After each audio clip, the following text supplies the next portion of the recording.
Emoció desbordada en el partit que va confirmar el passi del bàsquet viladecans a la final a 4 del grup 1 de la Copa Catalunya.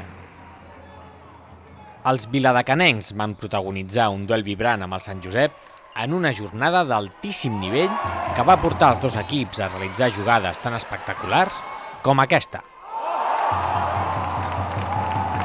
El maig va arribar al final amb un frec a frec al marcador que només es va decantar a favor dels d'Àlex Artigot en el darrer minut, amb un impressionant 98-94 al marcador definitiu.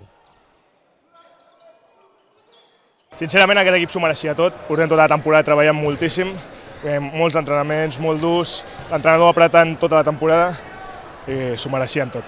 La veritat és una victòria merescuda, molt treballada.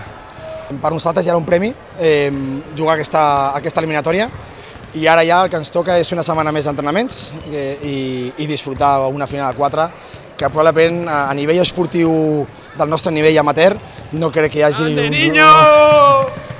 un event millor que aquest. El proper cap de setmana se celebrarà la final on s'enfrontaran primer a l'UB Sant Adrià.